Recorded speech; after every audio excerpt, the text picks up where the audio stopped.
نہیں مانی. خدیجہ کا بے عیب مرد ماننا دلیل ہے کہ بیوی میں پہلے کوئی عیب نہیں تھا, تبھی بے عیب مرد مان رہے. تو والدہ نے کہا تو بے عیب کی بات کرتی ہے, میں لالعیب مرد کو جانتا. پھر ہمارا رشتہ کہا تھا کیسے محبت کرا دیں, ہمیں کیا ملے گا؟ کما کے گھرے کے مصر تک جتنی میری جائیداد سب تمہارے ہمارے, تم لے لو. تھا اسی خاندان کا. کہا دولت میرے پاس کم ہے, تیرے برابر کی دولت رکھتا ہوں, اب پھر کیا چاہیے؟ کہا جس کا میں رشتہ کروانے جا رہا ہوں وہ شافع میشر ہے, میشر میں شفاعت کرے گا, وعدہ کر کے تم میری شفاعت کروائے گی اور مجھے جنت میں بھجوائے گی.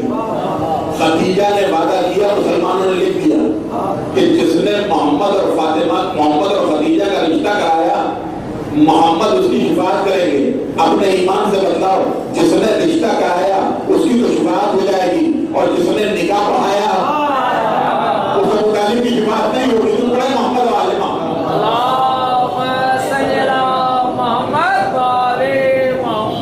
بجاؤ پھر ہمارے رشتے کی بات کرو. پوری تعلیم کی ذمہ داری سے پڑھنا.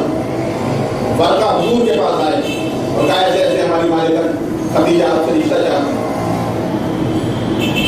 حضور نے کہا چچا سے پوچھ کے بتاؤں, اپنے چچا سے پوچھ کے بتاؤں گا. میرے نوجوان ساتھیوں میرا ساتھ دینا, یہ محمد کیا کہہ رہے ہیں کہ چچا سے پوچھ کے بتاؤں, کیا واقعی محمد کہہ رہے ہیں؟ مجھے نبی وہ ہے جس پر پہرا لگا ہوا ہے کہ یہ تو کچھ کہتا ہی نہیں ہے جب تک کہ ہم پڑھی نہ کرتے. ہمارے کہنے کو کہتا ہے تو اس کا مطلب محمد نہیں کہہ رہے, خدا کہلوا رہا ہے کہ چچا سے پوچھ کے بتائیں گے. ہو سکتا ہے مجمع ناراض ہو جائے کہ خدا ابو طالب سے پوچھ رہا ہے, اور اللہ اقبال نے یہی تو کہا تھا کہ خدا بندے سے خود پوچھے بتا تیری رضا کیا ہے. اتنی خودی بلند ہو جائے تو بڑے محمد والے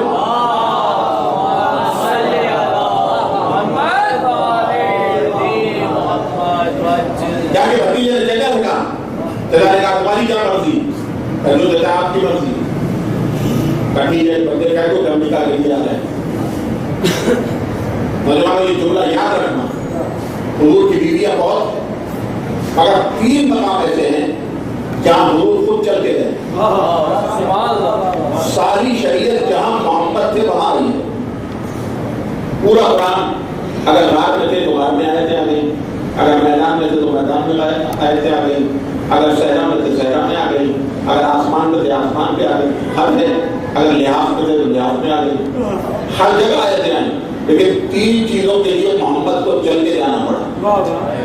ایک, جب 13 رجب کو علی کعبے میں پیدا ہوئے تو خود چل کے نہیں آئے, محمد چل کے گئے علی کو لینے کے لیے. دوسرے, جب فاطمہ کا نور زمین پہ آسمان پہ آنا ہوا تو محمد معراج پہ چل کے گئے فاطمہ کا نور لانے کے لیے. تیسرے, جب خدیجہ سے شادی کرنی ہوئی تو باقی ساری بیویوں کو ان کے والدین گھر چھوڑ کے گئے تھے, خدیجہ کو لینے محمد کھل گئے اور باقاعدہ نکاح پڑھا کے ساتھ لے کر آئے. تو وہی محمد والے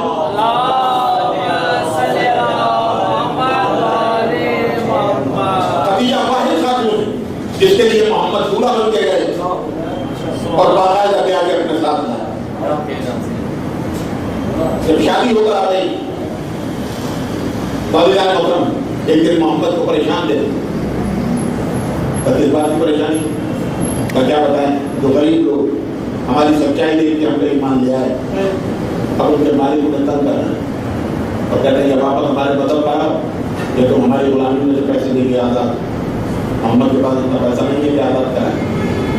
ایک مرتبہ فاطمہ کی ماں نے کہا کہ جائیے عرب کے سارے تاجروں سے کہہ دیجیے کہ کل خدیجہ نے انہیں بلایا. عرب کے سارے تاجروں کو کہیں کہ خدیجہ نے بلایا. صبح سارے تاجر آئے, باپردہ بیٹی کی باپردہ ماں پردے میں آئی اور آنے کے بعد ایک جملہ کہا کہ تم میں سے وہ شخص گردن اٹھائے جو خدیجہ کا مقروض نہ ہو. وہ شخص اپنی گردن اٹھائے جس کے اوپر خدیجہ کا قرض نہ ہو. سب کی گردنیں جھکی رہی. ایک جملہ کہا کہ میں تم سب پہ اپنا قرض معاف کرتی ہوں, ایک شرط پر کہ محمد کا کلمہ پڑھ لو. تم سب پہ اپنا قرض معاف کرتی ہوں, ایک شرط پر کہ محمد کا کلمہ پڑھ لو. سب نے محمد کا کلمہ پڑھا. میں یہ کہہ رہا ہوں اگر خدیجہ یہ قرض معاف نہ کرتی تو یہ دولت کس کی تھی؟ یقیناً فاطمہ زہرا کی. تو جس کے پیسے پہ مسلمان ہوئے کم سے کم اس سے مقامی نہ کرو.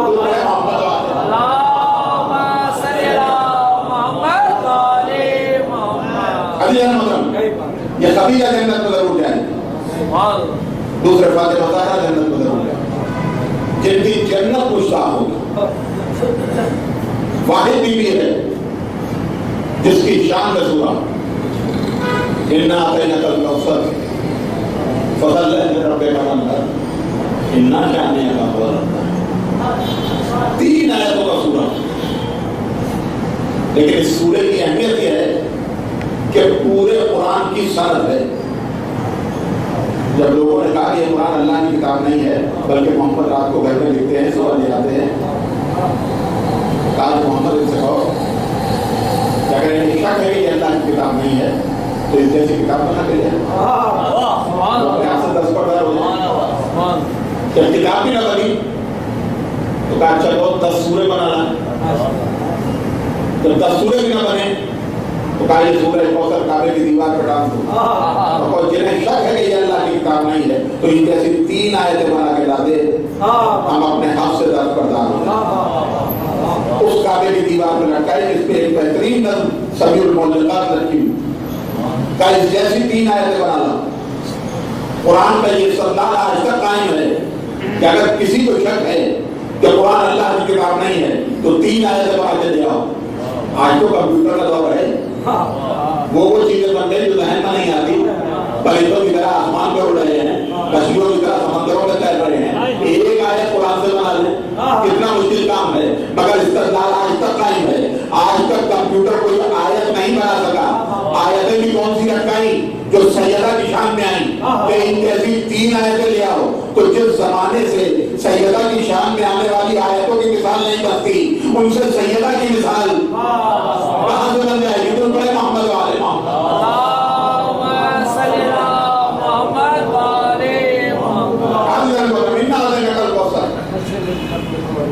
ہم نے تمہیں کوثر آتا ہے. لوگوں نے کوثر کے بڑے بڑے معنی کیے. حوض کوثر, کسی نے کہا دریا ہے, کسی نے کہا کنواں ہے. لیکن آخری آیت بتا رہی ہے کہ کیا ہے. کہا تمہارا دشمن بے اولاد ہے. یہ سورہ کب نازل ہوا؟ جب ایک ملعون نے جس کے 10 بیٹے تھے محمد کو تانا دیا کہ محمد ہمارے تو 10 بیٹے, تمہارا بیٹا ہی نہیں, تم مفقود النسل. تب یہ سورہ نازل ہوا کہ رسول ان سے کہہ دو کہ ہم نے تمہیں کوثر آتا ہے, تم اپنے رب کی راہ میں نمازیں پڑھو تو گاڑی دو, بے شک تمہارا دشمن بے اولاد ہے. میرے ساتھ رہیے گا کیونکہ وقت نہیں ہے, وقت گنجائش نہیں ہے. لیکن بات مکمل کر, قرآن کہہ رہا ہے کہ محمد کا دشمن بے اولاد رہے گا. تو کیا واقعی محمد کے دشمنوں کے اولاد نہیں ہو رہے؟ اولادیں ہو رہی ہے کہ سارے دشمن ہیں محمد, والے محمد ہی تو ہیں جو مجلسوں کے حملے کر رہے ہیں یا آپ کو عزاداری نہیں کرنے دیتے یا آپ کو مذہب نہیں کرنے دیتے. تو قرآن تو کہہ رہا ہے کہ دشمن بے اولاد رہے گا. اور یہ اولادیں آئی کہاں سے؟ ایک جملہ آپ کے سامنے ایسا ہوں کہ دشمن محمد کے لیے یہی سب سے بڑی لعنت ہے کہ اولادیں ہیں مگر باپ کا نام نہیں ہوتی.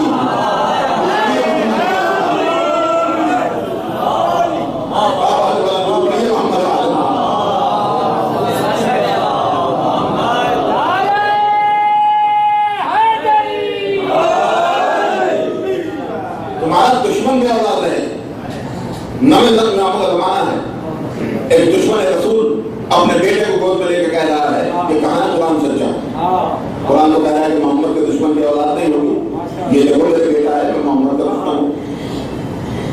تو جو شخص امام کے کھڑا تھا اس نے کہا امام دیکھو یہ مذاق اڑا تھا. امام مسکرائے. امام مسکرا کیوں ہے تو اسی کا بیٹا. امام نے ایک بڑا بلیغ جملہ کہا کہ بڑی عجیب بات تو یہی ہے کہ یہ خوش ہو رہا ہے کہ میری اولاد ہے. ہوتا یہ ہے کہ بیٹا ہوتا کسی کا ہے مشہور کسی کے نام پر ہوتا ہے. محمد والے